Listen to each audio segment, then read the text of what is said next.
आष्टा नगर परिषदेची थकीत पाणी बिल आणि घरपट्टी वसुली मोहीम जोरदार सुरू असून अनेकांचे कनेक्शन बंद केले असून अनेक दुकाने गाळे सील करण्यात आले आहेत। आष्टा नगर परिषदेच्या वतीने कर वसुली मोहीम जोरदार सुरू असून अनेक प्रतिष्ठित समजल्या जाणाऱ्या नागरिकांच्या थकबाकी असल्याने अशांवर कठोर कारवाईचे संकेत अधिकाऱ्यांनी दिले आहेत। तसेच सध्या शहरातील अनेक थकीतदारांचे पाणी कनेक्शन बंद करण्यात आले आहेत, तर दुकान गाळे देखील सील करण्यात आले आहेत। थकीतदारांनी लवकरात लवकर कर भरणा करावा आणि त्यांच्यावरील बदनामीचा कटुप्रसंग टाळण्याचे आवाहन देखील यावेळी करण्यात आले आहे। या मोहिमेत प्रशासकीय अधिकारी रघुनाथ मोहिते, आरोग्य अधिकारी आर.एन. कांबळे, कर निरीक्षक प्रज्ञा यादव, प्रियंका पाटील, शिरीष काळे, संजय पाखरे, दिलीप ढोले, सचिन मोरे, विशाल घस्ते आदी पदाधिकारी काम करत आहेत।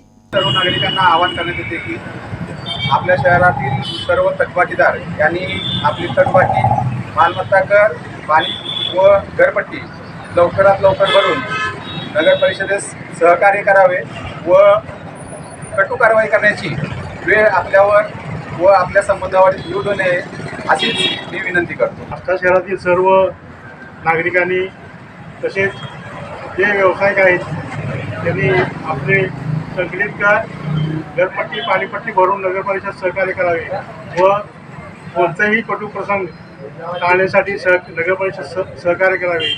नागरिकांनी आपले कर भरले नाही तर नगरपालिकेची वसुली कमी झाली तर शासनाकडून मिळणारे अनुदान मिळणार नाही याची, त्यामुळं शहरातील सुविधा आपल्याला देताना अडचण येणार आहे। तरी नागरिकांनी आपले सर्व कर भरून नगर परिषद सहकार्य करावे ही विनंती। NTV news Marathi, Ashta, Sangli.